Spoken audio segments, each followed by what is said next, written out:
Okay, so I've established over the course of this speech the opinion of the scientific community on the fact that humans are causing climate change is practically irrefutable at this point.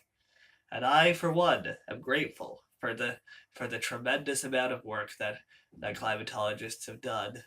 There's a lot of they've been under so much pressure, but they have given us the research, and now it is time for us, the general public, and our policymakers, to now step up to the plate and to make sure that climate change is no longer an issue.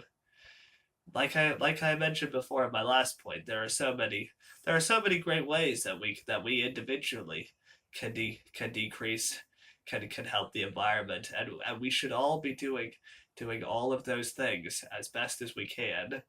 But it's like with well, I think one great point that I once heard is is like with the subject of just individualism is that as one commentator once said, yeah, you hate Hitler, you hate the Nazis. Okay, then why don't you just pick up a gun and go over to Europe right now and show them. Now that's a solution. It's a very stupid solution, but the point is there are some issues that require a collective effort to solve, and climate change is one of them. Now I don't want to minimize this issue. Climate change is a serious issue, as I've mentioned several times, and the battle against it is going to be one of the hardest we as a human race since our very brief time on planet Earth, since when we came out of the ocean. This is going to be our hardest battle, but one that we must win. At the end of the and let's remember, we only have one Earth. There are no other planets, at least not in the near future, where we can possibly migrate to. For now, the Earth is where we make our stand. And just remember how beautiful a place this Earth is. How blessed we are to live on it. How blessed we are to live on it at all. And let's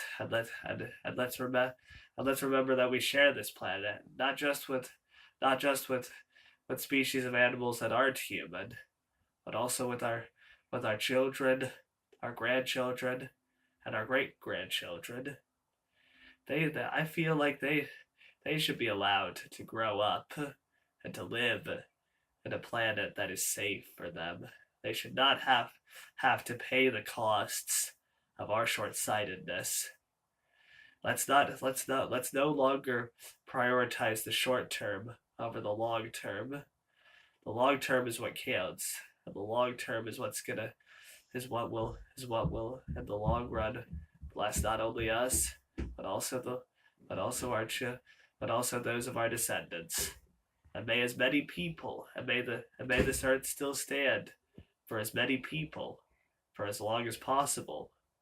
And may we continue through fighting climate change and through fighting other forms of social inequality to create a world that we would want to live in, regardless of how, where, or when we were born.